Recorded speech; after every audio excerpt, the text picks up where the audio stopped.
Assalamualaikum warahmatullahi wabarakatuh. Perkenalkan, nama saya Nur Jamila Nasution. Saya dari kampus Universitas Islam Negeri Sumatera Utara Medan, dan saya dari Fakultas Syariah dan Hukum, jurusan saya Hukum Keluarga Islam.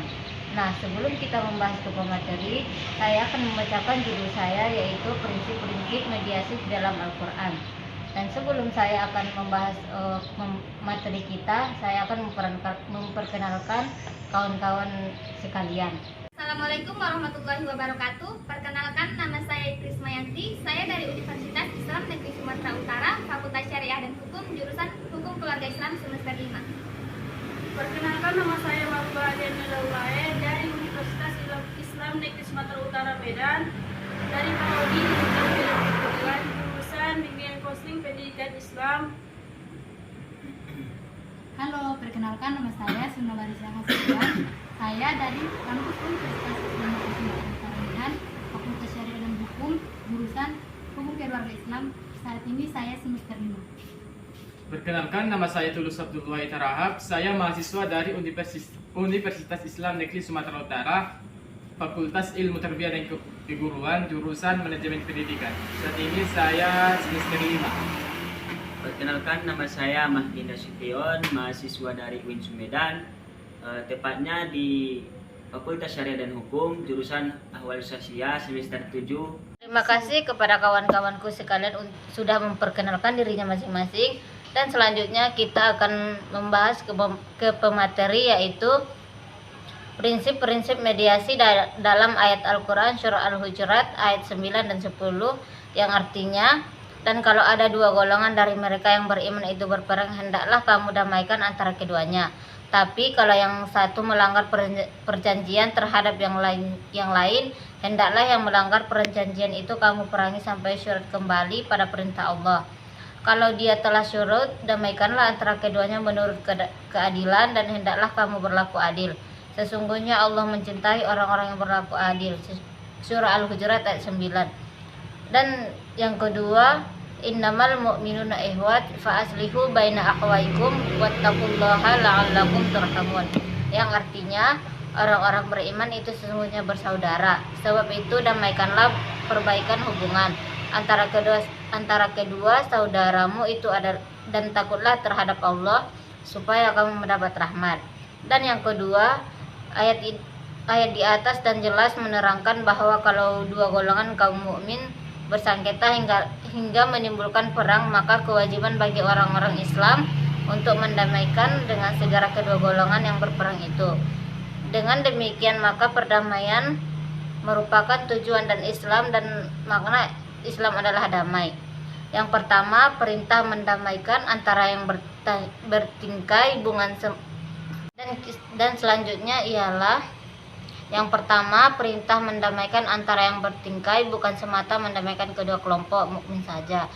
Kata ikhwah adalah dalam Al-Quran yang hanya tertulang 7 kali ternyata berbeda makna dengan kata ikhwah dalam surah Al-Hujurat ini.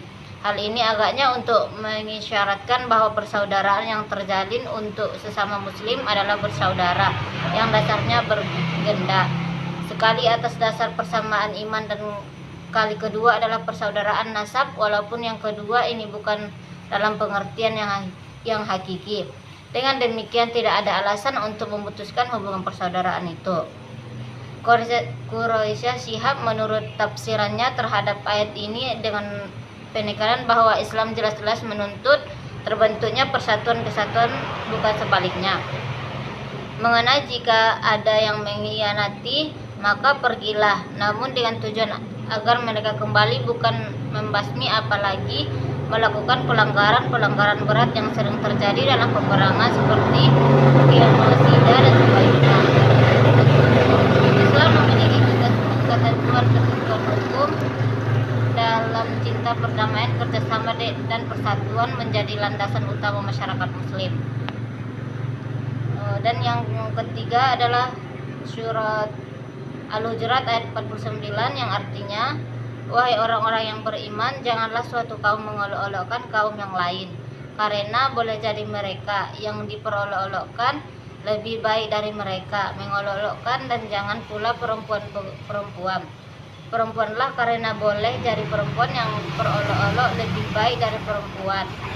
Jangan kamu saling mencela satu sama lain, janganlah saling memanggil dengan gelar-gelar yang buruk. Seburuk-buruk panggilan adalah panggilan yang buruk fisik. Kepada kawan-kawanku sekalian dan yang ingin mau bertanya, saya persilahkan. Izin. Silakan. Saya ingin bertanya mengenai mengapa mediasi dipilih sebagai cara untuk meredakan konflik di kekeluargaan. Baik, terima kasih kepada pertanyaannya. Dan saya ingin menjawab mengapa mediasi dipilih sebagai cara memerdekakan konflik secara kekeluargaan. Dan jawabannya, karena hasil dari mediasi dituliskan dalam perjanjian perdamaian, apalagi jika perjanjian perdamaian tersebut didaftarkan di pengadilan.